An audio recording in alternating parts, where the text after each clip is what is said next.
This will be so stupid. Why? Because the following video that you're about to watch contains a lot of sarcasm, irony, mockery, and slaughtering laughter at the expense of dumb, prejudiced, close-minded people whose train of thought is bound to be completely and utterly derailed when they realize that other trains of thoughts exist. However, the railways are absolutely differently shaped. In this video, we will read some stories of hypocrites being called out, thinking that the grass is green on the other side, when in fact, it's not even green, it's probably dark, or even worse, maybe some poisonous purple. With that out of the way, let's get started.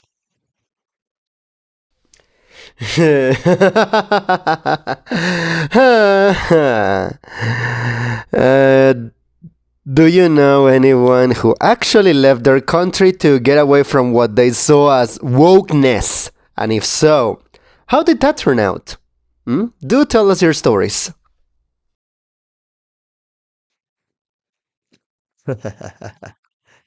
Story number one. Australian politician Pauline Hanson moved to England because apparently she believed it was less multicultural than Australia. Then moved back not long after because she quickly found out that that was not the truth. And it's worth noting that she's the leader of the anti-immigration party. And it's also worth noting that in the 2017 Australian parliamentary eligibility crisis, one of her party senators was ruled ineligible because he had dual citizenship with Britain and was born in India that he tried to pretend hadn't happened. Story number two. My brother tried to move to Poland because of how woke Australia has become. And for reference, we are basically quarter Polish. Our maternal grandparents immigrated here after World War II. He learned the language and paid for the research to get his Polish passport. Then he sold his house, which was in disrepair, at a considerable loss, plucked his teenage child out of school, and tried to move over there. I tried to warn him. As much as I'm fond of Poland, the reality is unskilled labor has a hard time there. And my brother is an unskilled person. I tried to tell him that Poland is currently dealing with a huge influx of Ukrainian refugees, and the labor market is tough. He would not listen though, told me to go fuck myself. He lasted 3 weeks. Then he ran out of money, could not find a job, and had to come back. He's now back in Australia and in an exceptionally worse financial position before he left, trying desperately to lean on the family for support. The sad part is that by learning the language, he is still ahead of 90% of the examples in this thread. It's funny because folks just assume because they are Anglo, other countries will hire them over their native folks with similar skills as if construction or whatever isn't a thing already in Poland. And you'll find that all these people think they are special. Story number three. There was a documentary a couple of years ago, pre-Russia-Ukraine war, in which a French man had left France for Russia because he didn't feel safe, plus wokeness, and he had chosen Russia because it was wider, safer in his opinion, and more culturally Christian. And something about visas being easier to get at that time. I don't remember the specifics. Picture this. He didn't speak a word of Russian. He lived in a gated community with CCTV. It was far away from the capital, big cities, which, according to him, is what he wanted. Probably thought it would be like in France. And the documentary was shot during the tail end of winter, which means he was even more isolated. He wasn't there on a qualified worker visa. He worked in trades when he was in France, meaning if you don't speak the local language, it becomes very complicated for you to do your job. During the entirety of the documentary, you could see how isolated he was. No neighbors nearby to talk to, etc. And yeah, he had a big, nice house that he stayed in 24/7 because there was literally nothing else to do there. He also was single and in his late 20s. How was he going to meet people? Still, he was hell-bent on convincing the journalist that he was perfectly content because he may not speak or read Russian. Heh, but at least they're white. Story number 4. Had an uncle that moved to Vietnam when Trump lost. Series of insane Facebook rants and life moved on without a beat when he left and close family just simply didn't care. He sure didn't either. He got big mad nobody called him and that not one of us wanted to visit. Real creepy psycho kinda guy that raged daily about how America was now doomed that Trump lost. Just unpleasant, never was, is, or will be happy. He was in his early 60s at the time he left on a tourist visa he overextended after 90 days. Burned through whatever savings he had by month number 4 and ended up renting a room from an elderly lady for $4 a day. Off the record, as he couldn't stay anywhere that needed his passport information, as it kind of flagged Vietnamese authorities if that were the case. His rants got more and more unhinged, and we all could tell he was starting to go nuts about 8 months in with isolation, as he refused to learn Vietnamese and the smaller city he moved to, so not to be caught by the authorities. Fox didn't at all know English like he thought they should. Real piece of shit.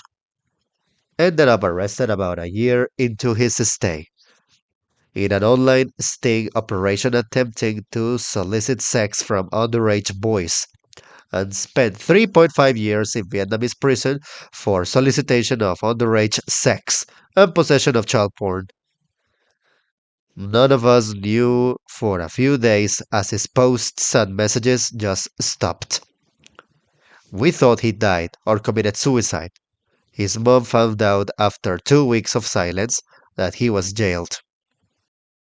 He was deported to US custody that shipped his ass immediately back stateside. He had to immediately register here as a sex offender, and last I knew, lives in a halfway house for offenders in Mississippi and cannot access the internet, which made the group Facebook a hell a lot more tolerable. Had the nerve to call me before Thanksgiving, and I just hung up on him when I heard his voice, as I didn't like him before, and after getting busted soliciting sex with minors, I want nothing to do with him now. Nobody in the family that I'm aware of has any contact with him, and rightfully not going to engage him. Story number 5. Yup, my family member here in South Africa plans on moving to the US as an Afrikaner refugee, but she seems to be having second thoughts and asked for a 6-month extension to get her 4-bedroom house rented out. She's also currently on holiday at a fancy wine farm. I'll keep you posted on her harrowing ordeal. By all accounts, the Afrikaner refugees have been pretty disappointed by the US so far. They thought they were going to just be given free houses and good jobs. Spoiler, they weren't, and are upset that they can't afford to have servants. I have a white, not Afrikaner, friend in Cape Town who is really enjoying the Schadenfreude. Furthermore, she's in for a surprise when Trump dumps her in Idaho or Nebraska, with minimal health care, food benefits, and having to work 3 jobs. She's going to wish she was back in South Africa with her 4-bedroom house and going on holidays to fancy wine farms. Story number 6. There is some numpty who's gone to Russia from the US because apparently the US is too woke. I believe he's actually ended up joining their military and fighting against Ukraine. I give you Derek Hoffman. Bonus mention to all the reformers in the UK who say they'll move to Europe if anyone but reform win the next election. They hate immigrants, so if the anti-immigrant party doesn't get in, they'll escape by becoming an immigrant themselves. You couldn't make this shit up. Study number 7. I remember this absolute bellend of a far-right local politician here in Sweden who said something along the lines of, I'm so sick of Sweden's failed immigration policies. I'm going to take my family to a country where they don't allow immigrants.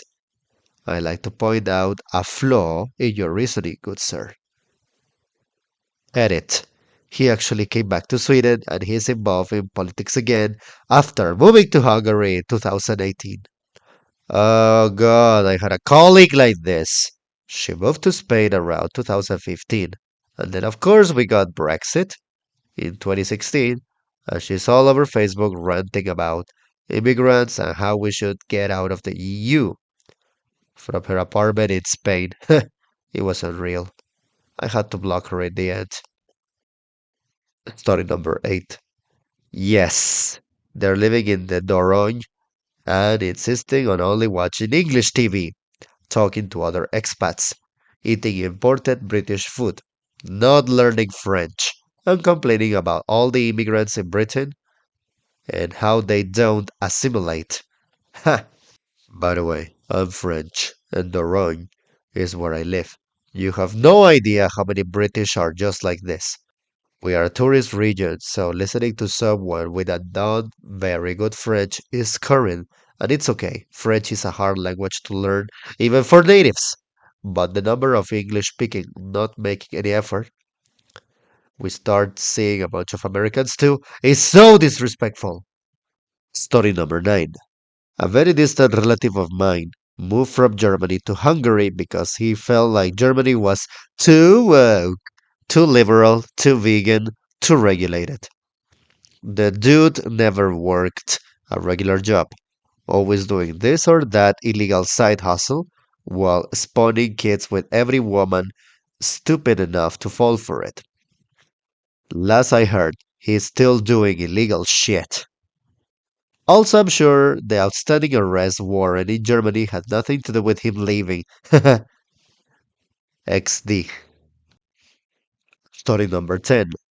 Coworker didn't leave the country, but he moved to the countryside because the cities are too woke. The straw that broke his back was a new bicycle lane. He just whines about there being nothing to do, and there is no fiber optics either, and he has to chauffeur his family about so much. I just listen to him and not. What exactly is woke? I once asked, and he said that new stuff. Okay, sir. Lol. And to that I say, what a snowflake. Crashing out over a bicycle lane is crazy. And God forbid there should be progress. Study number 11. Work colleague left the UK to join the Westboro Baptist Church. Still there as far as I know, married into a family, I think, but not 100% sure. Study number 12. LOL, yes. He's now a real estate developer in Dubai. I'm sure he'll fit right in. Oh my, this is my example as well. This is my example as well. He left the US because he didn't want his tax dollars to fund gender affirming procedures in schools and prisons. He moved to Dubai and is now annoyed he's treated as a fifth class citizen. Not sure what he was expecting. He immigrated to the US from India. Story number 13. I met a dude from Colorado that moved his family to the UAE because the US had gone too liberal. I couldn't quite wrap my head around the concept of moving to an authoritarian state to escape Excessive expression of freedom? Why? Because it's not about individual liberty like they claim. It's about them being in a place where an authoritarian power is enforcing their views on everyone around them. For them, that is freeing them from the stress that they might encounter something uncomfortable. Oh, yeah, no, that makes sense.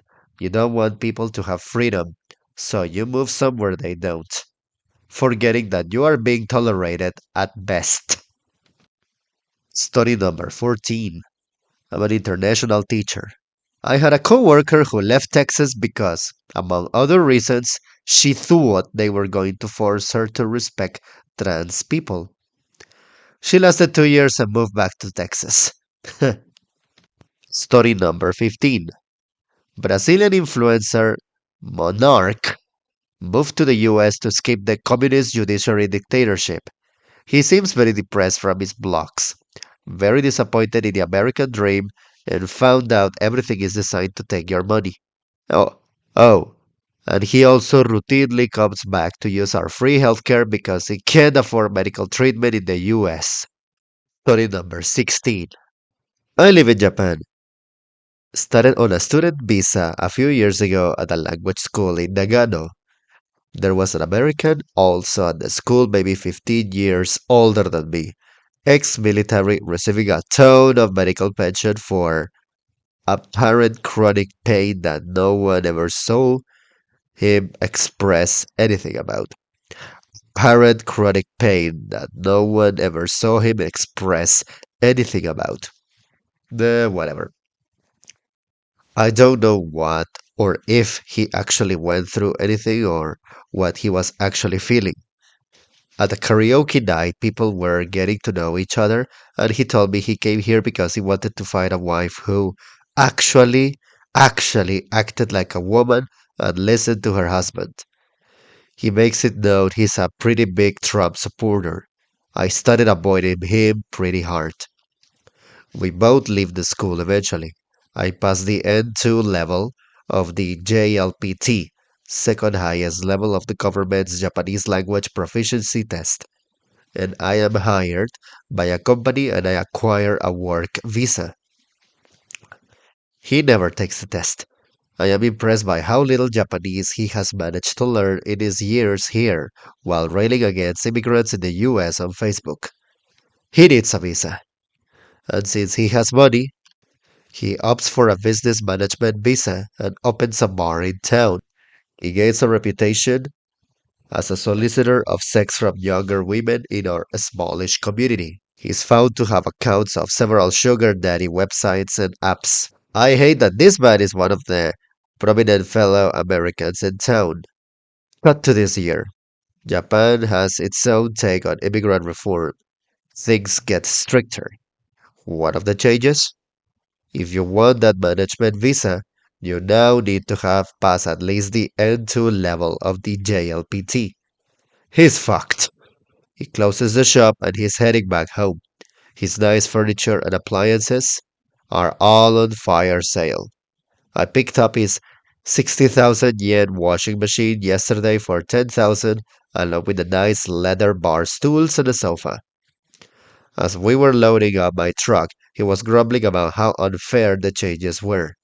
I replied with, well, I guess they feel like if you want to live here, you need to learn the language. I don't think he'll ever make the connection. Thanks for the cheap furniture and a good fucking riddance. Study number 17. I came into contact with one case like that. He and his wife converted to Islam, left for Syria to fight for ISIS. The Kurds attacked the city he lived in one day. The wife managed to cross the Turkish border and came back to Germany, but he was captured and never heard from again. It is assumed that he died in a Kurdish prison. The idiot managed to get his whole family into trouble because all of them were prosecuted for supporting terrorism. They had sent money to Syria via Western Union via Sudan to support him, all because woke Western society with its overabundance of rainbows, mattress carrying women, and trans people seems so degenerated. Story number 18. I am Canadian, and several acquaintances, co-workers, and gym buddies moved to the US because Canada is too woke. Apparently, we're teaching their kids to be trans in schools, which I strongly suspect it's actually just teaching their kids that trans people are human. Their Facebook feeds are now entirely posting pictures of them with their kids and their guns, frequently with the kids holding the guns and talking about how they feel safer there, which is insane if you look at crime stats in Toronto versus any city in the US South. It feels like they are trying to sell the rest of us in their choice. Most of them are MLM entrepreneurs. That means scummy people who dislike regulations that might slow their income's steam. But some are software guys who just want more money and think being able to carry a 50 caliber gun in their car is cool. One has already had their kid survive a school shooting and is still sticking to their ideology that the US is safe because Canada has homeless and brown people. Note that some of these guys are brown people. Story number 19. My friend moved to Germany because he said America was fake and he wanted a place where people were more blunt and logical. Now he's mad that nobody does small talk. Customer service is basically non existent. Offices close early because that's the rule, and people correct him instead of sympathizing. He also keeps complaining that jokes don't land and that everything feels cold. He wanted honesty. He didn't realize honesty comes without reassurance. P.S. He hates fast food there. He'll probably be back in a year. Story number 20. Not the country, but my uncle left his 2 million house in San Francisco that he bought for peanuts in the 70s to move to some shitty Texas town where he regularly gets stopped and mistreated by ICE because we are fucking Puerto Rican. But hey, at least the woke isn't there. Story number 21. A few people, a couple moved to Dubai because of wokeness, but really was for tax reasons, and discovered why so many supercars are dumped at the airport car parks. Husband fiddled some numbers in his business, then tried to flee the country while his wife was out shopping. Two guys I know threw rugby up sticks to Thailand to open a bar with their sponsored girlfriends. They were the whole can't say anything anymore, and women should be in the kitchen, etc. Anyways, I'm not 100% sure what the business and property laws are in Thailand, but everything had to be registered under their girlfriends' names. Inevitably, a year later, they've lost everything and came back to the UK effectively homeless. Oh my, as a Thai, this is a tale as old as time. Westerner sees the grass is greener and comes for the weather and great food, only to realize of government policies towards immigration and small business is a bureaucratic nightmare, and corruption is rife. 51% of a business has to be owned by a Thai national, so they put it in their girlfriend's name. Also, Thailand is great to stay for 3 months while it's freezing in Europe or America. After that, visas are extremely hard to extend.